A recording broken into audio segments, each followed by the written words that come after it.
Hi, my name is Shirley Kwan, and this is my story titled Radiation. Part 1. For the people who walked in darkness had seen a great light. Yes, there was that first time. And the second. The second time doesn't always catch the ear. Your ear, my ear, history's ear, the ear of anyone who might be listening, the ear of anyone primed to hear. But the third time round a pattern appears. We can step back and look at it. Triangular or a straight line, a direction pointing for all to see. Triangular encircles a space, a discrete conclusion, however narrow, irregular, or wide. And that was the beauty of it, that it could be both triangular and linear, meaning a line defined, crooked or straight. The first time was before my time. In the beginning, as it were, when the Jesuit grasp at last took hold and they were allowed to stay. Physically, they were strictly confined to Nagasaki. There are many stories of compassion and cruelty, for then it was a barbaric country with a barbaric culture, and niceties were finessed, or, if not, didn't make the history books, were left unrecorded. For the Jesuits had to conform, even in their confined territory, or die. Conform to caste and culture in a kingdom where these things ruled, and they were the exception, the very first exception, foreigners allowed to live. Live there, and live. They ingrained themselves, you see. They learned Japanese language and Japanese ways. How they ingrained themselves is a whole nother story, but for our purposes all we have to remember is this. They arrived and stayed, despite the occasional massacre, because from the Christian point of view they were bringing God's light to the heathen. Drawing the curtains took time. Enlightenment wasn't necessarily a straight line. For the people who dwell in darkness have seen a great light, was the future in process, ongoing, not yet past perfect. Whatever we know of those monks, there was this. They had staying power, they did, and they claimed for themselves that sentence, grasped the future as the past. Until, with time, they lined themselves up and aligned themselves with the past, and claimed for themselves that sentence, and now history records it as done, that they were the first missionaries of note, who were allowed to keep their Christianity and spread it, the light of salvation, that lingered over time, over lifetimes, and took root in places dark and deep, even into the common people, to help them cope and present an alternative to gaman, endurance, and the backdrop of despair. Where there's life, there's hope, we say today, easily. Oh, so easily. But not everyone believes that, even now, and it wasn't always that way. For the people who walked in darkness saw a great light. That first time signaled a rolling away of the night. You don't have to believe, and you don't have to agree. But if you listen, you'll see the beginning, a first part of a three-part story. I curtsy to your bones, O Jesuits, to the things you knew, that you etched, unknown, giving up your individuality, seeding the unknown soil of history. And the people who walked in darkness saw a great light. And, because of it, a door was open that stayed open, and other missionaries in other lifetimes settled, and a man brought his daughter down from the mountains to a mission run by nuns, and she was given an education. Commoners were given full names, first and last, and other liberties, and the samurai way died in the dawning light of centuries ending and starting, until a man could come down from a village carrying his granddaughter, who learned to write and to read, and time eddied and was enlivened and flowed faster, and she married and bore children who loved to read and write, and one of those was my mother who begat me. And here I am, writing this version of missionary history, which is ours and mine, not by birthright, but born of something strange to Nagasaki and the rest of the fiefdoms that became a nation, as so many did, leaving internecine squabbling and strife, shadow and light, into a country with the highest literacy rate in the world. Entry into other worlds, each page a door, where everyone had a chance to tell a story and take comfort in the stories of others. Jesuit or not, Christian or not, enlightening in the context of the day or not. The light had shone, the damage done. No longer did these people wander blindly, depending on stories whispered, forbidden, unbidden, ear to ear, at night, in the dark. Enlightenment or not, this is part 1. And the people... Must I repeat it again? With each repetition, does it lose effectiveness, efficiency, urgency? It does, and it does not. Both. History runs parallel unto itself. Part 2.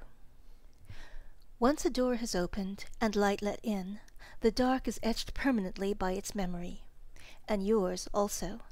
As long as you breathe, each breath affirms what you know, what you've imagined, what you dream that's happened, or is still to come. When the page is turned, a mind is changed, and you are changed forever, if not by its content, then by the power you have to open the cover and turn the page when you are ready. Life becomes malleable on your terms, or at least so you might think. When you cannot read, you are blind, for no one speaks to you except through the present like a lens without filters. It's the reverse of reverse, unlike what those Jesuits read and took comfort. Those words that echo perversely on pages, random pages bound together that are pronounced, "For now we see through a glass darkly, but then face to face." They are perverse because the ability to read lets us see things for ourselves, directly, in radiant light. Nothing veils those words on the page when you can read them for yourself, and then you are not limited to what's been told to you. And so it was with my grandmother, who was led down the mountains to the missionary school, of her own, to the extent that she could inhabit it, the life of a mind. And the truth shall set you free, said the Word, and the Word was with God, and the Word was God in a very specific way to my grandmother in her time. The outside structures remain, for she was a woman in her world considered inferior in so many ways, except that in one way she was freed, could let her mind run loose, to stray and delve and deliver and die the 1,000 deaths of despair that flesh is heir to, and yet survive, because of it, survive. Can you understand? Shall I explain? Must I? Are there that many who can't empathize? You see, there is the low, and there is the lowest of the low. So it is in a feudal world. In Japan, when they finally got around to developing an alphabet for the masses, they made 2, both phonetic, one for the men and one for the women. The complex characters borrowed from the Chinese were reserved for the fine folk, nuanced fictive graphics pronounceable in any number of ways. As the decades gave way, the printers gave way to a sort of cheating, in which the phonetic characters were printed in tiny letters next to the complex characters, as a clue, or, if you would, tutorial. Nevertheless, the world opened up, and my grandmother read whatever she could find in translation. Common Japanese were forbidden to travel, but she had no need to travel, for the world came to her, in translations hiked over the mountains and hills. The Russians first, maybe because they were the closest, and supposedly vanquished in an early war, or maybe because she loved them so. Serfs and clerks and revolution, and women made free. My grandfather wasn't expecting that, I think. But that's another story. The place she settled was mountainous, and the winters long, perfect for reading and the recounting of tales. Her children, too, loved their books, their school, my mother especially. She was a year younger than Masaji, and followed him around like any adoring, pestering younger sister who wants to know. He, tall and lanky, rolled his eyes, but she was determined and hard to avoid. She read his cast-offs when they went to play, as boys will, and little sisters are cast away, and then she fell, like Alice, into a well, into a world of strangers' ink-pots and ink-wells. Everything I ever asked her about one of the classics she'd read and remembered.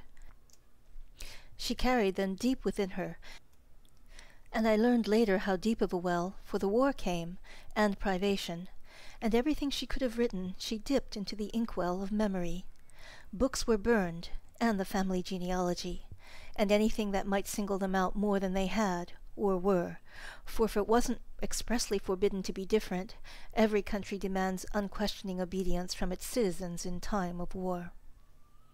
My grandfather saw his chance and left, and the family eked things out the best they could.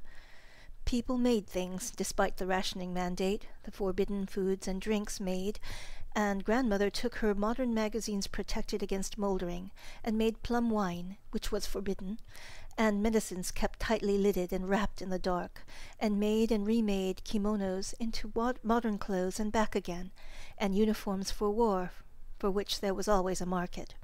And grandfather started a factory to supply soldiers with shoes and boots until it was taken over one day and nationalized, and I think that must have been the end of it for him. That and the million reasons flesh is heir to. Anyway, viable men are always in short supply, before and after wartime especially, and he left, and moved up the road and up the social ladder with a woman whose husband might never come back, and there he relaxed. He must have relaxed, for you see, Masaji was left to take care of the family, and he and Kazuko left the mountain hometown and went, like so many, to the rubble of Tokyo to find a way to survive. Education was out of the question. Also, father had forbidden it. He was a businessman, the sort with local political backing and personal ambition. Who can blame him from here and now for taking that chance? Those chances, in a country of caste and class, traditionally cocooned from dream and hope.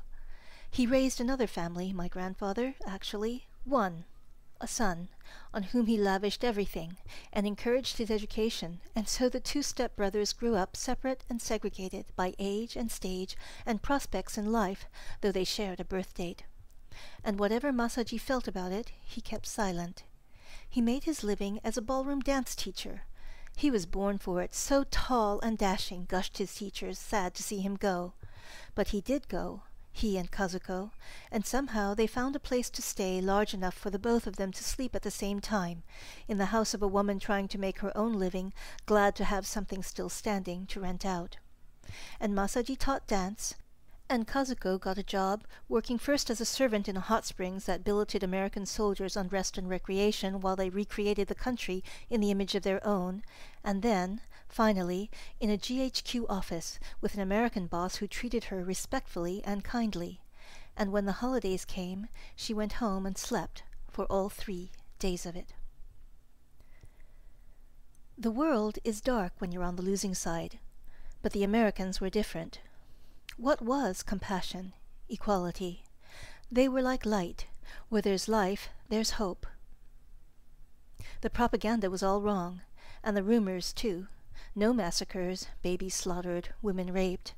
That was part of their own past, the feudal past, what happened when one warlord conquered another, and samurais roamed and killed at will for the slightest imagined infraction, or none.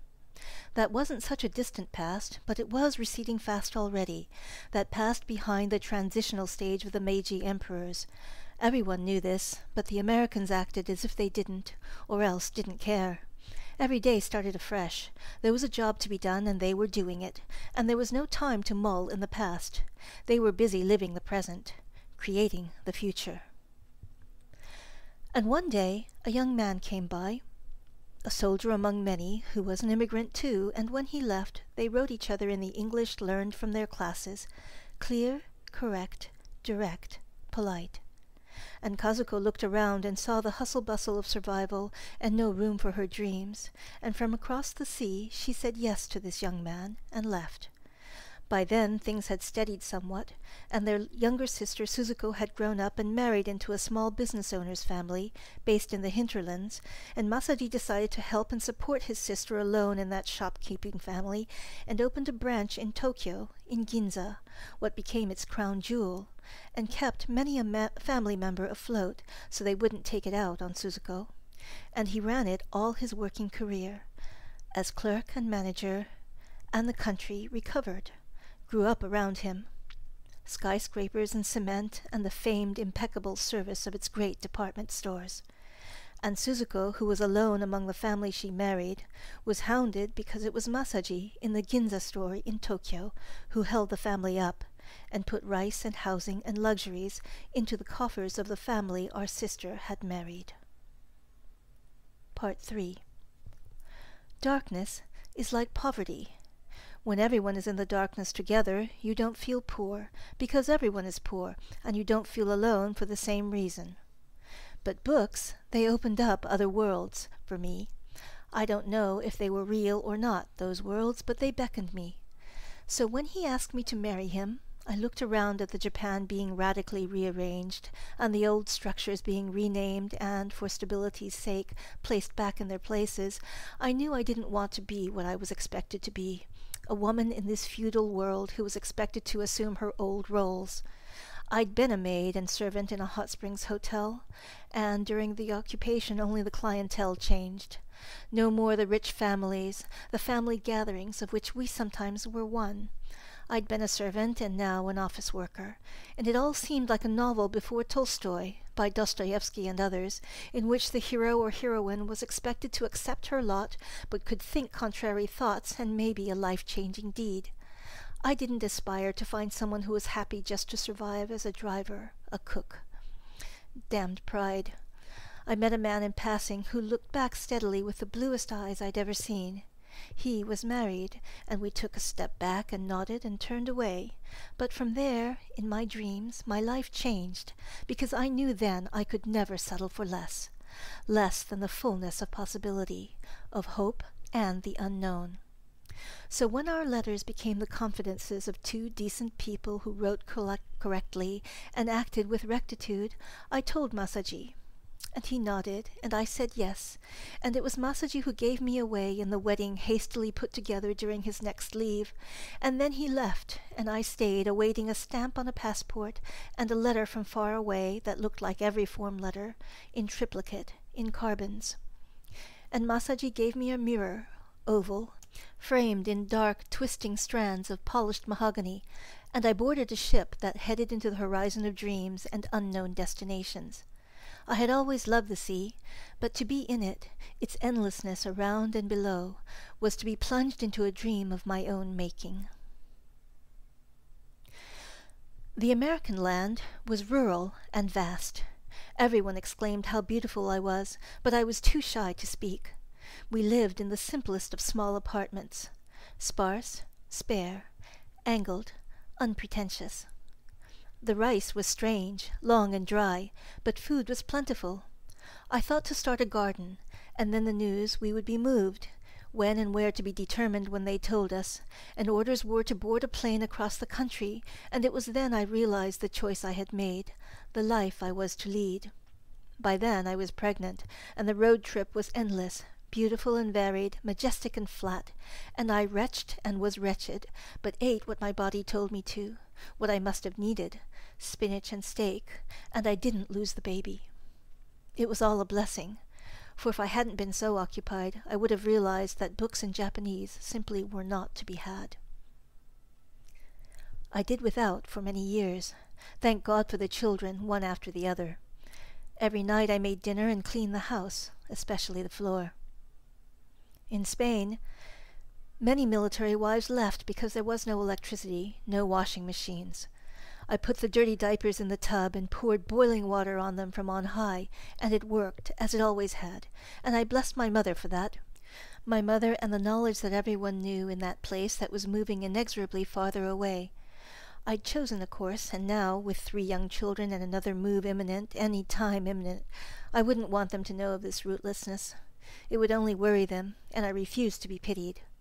But I found a local woman, a widow with a young daughter, and gave her sugar, at which she cried, and a salary which found her a room nearby, and, woman to woman, we raised our children as best we could.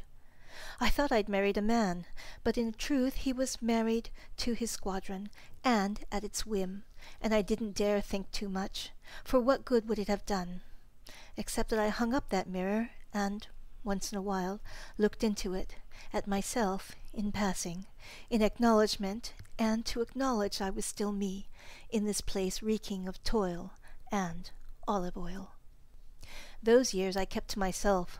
There was always work to be done, and I dared not let my mind wander for fear it would go loose. The stories I loved were of eras past, and I was living in an era being created, when the world was not old, but new, like a chick pushing out of its shell. History was being made, and we were part of the force that was making it, working hard so it could be past tense. Old wounds, grudges, habits. The world was being remade in our own image, the way every conquering force remakes the vanquished. It was a question of culture, but I did not fit well into that dialogue. We spoke instead the language of women, the values of wives and mothers, and thus we weren't concerned with matters of soil and state. The sun rose and fell on each of us every day all the same. It's true, you know, that the rain in Spain stays mainly on the plain. Then suddenly we were boxing up our things again, and transported without a glance back into the green, vast land again. Rural America again. But there was a house for us, and a fenced yard where the children could play without fear of the road that strung us together. The people next door had horses, and there was a pig farm down the road whose stench hung heavy in that direction, and it wasn't until a neighbor told me of the slaughterhouse next to it that I understood the foreign smell of decay. I never visited it.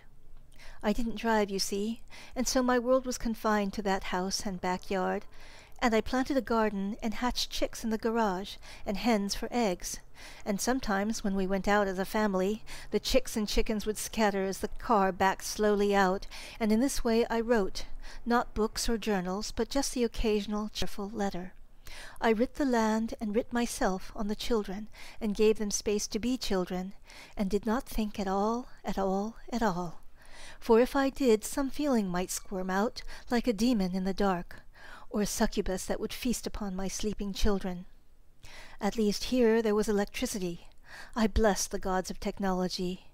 That day the washing machine came, the days I could hang laundry to dry in the wind that blew in vast waves and currents upon my little life, growing smaller and smaller with each passing, unnamed day. Oh, Masaji, my mother, my family. Japan was poor but rebuilding, but at least they had each other. I tried to borrow that feeling of the past. Careful and sternly forbidding nostalgia. Nostalgia is for those who'd gotten to the other side. I was doing the best I could, but I wasn't there yet. We lived and worked a dreamless life. No, I gave my dream time to my children, as seeds that I put my faith in, as to a nameless God, that it would not be wasted or wither, but bloom. Now is the winter of our discontent made glorious by this son of York, Shakespeare said. The discontents of bratty childhood had long passed into deadened memory. I had no time, and even if we had anything to spare, there were no books to be had. I had nothing to cling to except the present and preparations for cold weather and clothes. And so, when my neighbors asked what I needed, I said, "Your old clothes," and I took them apart. Took apart, too, my own working clothes of good fabrics of Tokyo times, and remade them for my children to wear. And I taught myself pattern-making, too, and crochet, as my mother had done when I was willful and young and swore I'd never learn. Well, I learned. And this replaced reading and writing as I learned to cook from my neighbors. Dumplings and chicken and rhubarb pie and tuna fish soufflé with potato chips and whipped egg whites folded in, dry and flaky, like the country heat and winter snows. I put the mirror away. I didn't want to know what I'd become. You want to know what I was thinking. How can I reach across time to tell you that I lived in a land in motion, in an era of forward motion? We were in the engine of the world, and when the television came, someone was moving and left it behind, and we were in line for it somehow, those black and white images confirmed it, that different realities were everywhere, and that blood was black in those worlds, in which someone important was shot and died, and white flames flickered under grey smoke when someone torched himself to death. The world was inscribed by pictures now that flickered, ever-changing, and flowed. My English could not keep up, but it did improve. I didn't let my heart long for what it could not have, nor linger in the past. I dared not miss books or words or thoughts in Japanese, for none were to be had. All that was impossibly far away. across the sea. I rationed everything. Wartime discipline made it easy to know what to do. Oil, meat, sugar. I clothed the children and refitted them as they grew, and there was nothing left, month to month, every 2 weeks dwindling into a blank few days of making do. Thank God for the garden and the hens and their eggs. I bartered for local fruit and vegetables and concentrated on learning English from the television and radio and the school books the children brought home. We studied together, for already I could see some wives falling behind their children, unable to communicate and losing their respect. Any culture would be that harsh. We ourselves used to make private fun and puns of Americans who couldn't speak Japanese, or butchered what little they knew until it was hacked into unrecognizable, tormented shapes of sounds. But they weren't malicious for the most part, so there was that. When it grew dark, we had electricity, so the darkness was different, and it was easy to imagine a different universe where everything that comforted me was far, far away. This was the lot I had chosen, and I knew it would be hard. It is always hard to start life in a foreign country. My parents had done it when they came to Japan, and so I knew the silence and the cruel torments, until my mother won them over with her dexterity and skills and clarity of mind and grace. It didn't hurt that she was acknowledged to be the finest maker in town of amazake, the fermented rice gruel forbidden during wartime, when a bit of ease was needed the most to loosen, just for a moment, the hardness and unrelenting stresses of the times. The cellar under the kitchen floor held many secrets, and that was one of them. Dark. The dark. I lived with electricity now in the most modern country in the world. Telephones were everywhere. I had been folded, like potato chips, into the souffle of we, and didn't live in darkness any more. I could tell you about the years, the places, the many times we moved, my children who turned from me and, many years later, came back. Twice in transit I took my children to Japan, and we met my family and Masaji, who had married and had a daughter later in life, and were taken in while my husband went ahead to find housing for us. I borrowed books shamelessly, never said no, took everything I could. The quality of mercy is having someone else to feed the children, wake and clothe and bathe them. I slept for days and stayed up nights, equally starved for rest and conversation in the language that let me speak in the silence of things that couldn't be described in flickering images, or passing words inscribed in darkness and light. But that's enough, for this story isn't about me, but about a theme, a history, a sliding in and out of the womb of belonging. When I was in America, it was as if I had passed into the country of lightness and night, where people like me traveled freely on new plains, out of darkness and deprivation. Yet, when they saw me, they understood that I was parched, and so they gave me their books, collected them for me, or so Masaji laughed was his wife's excuse for not throwing anything out. And so our lives passed, and this is the part I want to tell you. In Japan there is a mandatory pension, and a short time before then, Masaji was fired by my brother-in-law and his family. There were many tangled reasons woven over and under each other, but it came down to this.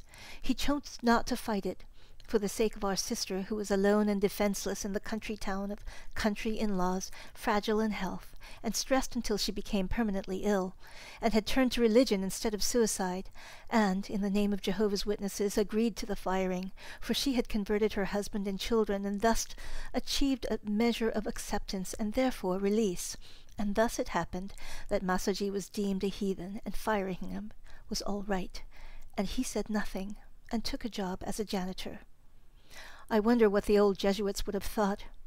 I think back to their message and their methods, and thought no more of it. We were far away, and anyway it wasn't our business just then. And Masaji at last had the time he'd longed for, ever since our father had forbidden him to study, and he took up studies, and when he left the janitor's basement, with a lawful pension as provided by national law to everyone who had a job at retirement age and beyond, he stepped into the light of the law and the day, and received his diploma in law. There's no such thing as too late, I told myself as I held the photos stretched from me so my tears would not mar his victory, which I took for myself as my victory, we being a part of each other though distance and time kept us apart. He had always seen clearly, and at the ceremony so many applauded in agreement. Surely they must have felt the same, those who had lived on after the war, who felt their missed opportunities keenly, for there is no harsher teacher than the winter wind of time.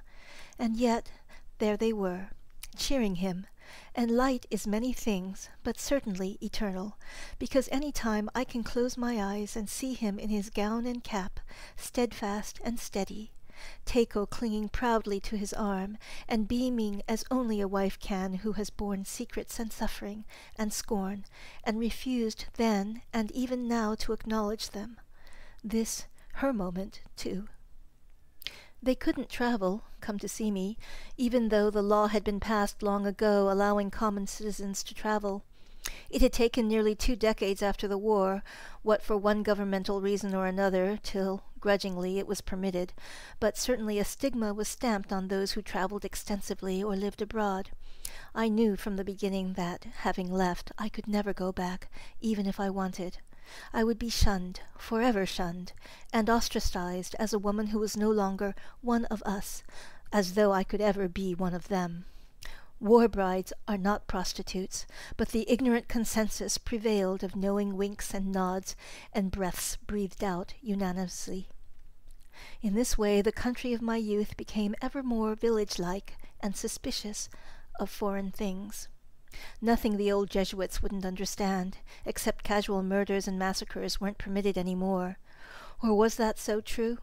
I remember listening in on Masaji and his friends discussing one day the great Kanto earthquake and its aftermath, in which, amid the destruction, bands formed spontaneously and hunted down Koreans, or those they thought were Koreans, and killed them, some in rage and outrage, some in unnameable and silent frustration, and a determination that for this someone had to die, human or dog, of its household, women and children. This was commonplace after natural tragedies, they knew, except after Hiroshima and Nagasaki, when impossible, breathless, white light collided with impossible dark, and all the air was taken away. And then they noticed me, and his friend shooed me off while I clung to Masaji as I invariably did, begging to be let stay. His friends were kind, but Masaji had a way of turning his head, as if he didn't care. The diffidence of an older brother was what I knew so well, that and the running ever after them, trying to be one of them, lovely as giraffes, tall, graceful, well-read, male, trying so hard to be one of them. That feeling I kept in a memory amulet, encapsulated in life's floating dream, and the people who walked in darkness saw a great light. Part 4. "What are you doing here?" He was barely able to speak, so I shushed him and we spoke with our eyes. The hospital and its staff were wonderful, but there was only so much they could do, and it had all already been done. "I came to see you," I said. "Oh, And he couldn't turn his head, but he looked away and down, the way he used to when I was a young girl chasing giraffes, tantalized by their talk and thoughts and whatever it was that wafted among them, high, so high and far away. As I watched, he drifted further and further away, receding into himself, past the gulf between us and the bonds that held us together this entire lifetime of years, lives, and I let them go, gently, fragile ribbons of memories, feeling the space between us widen until I let go of the ribbons altogether and let the ends drift on the surface of the water that was rising between us.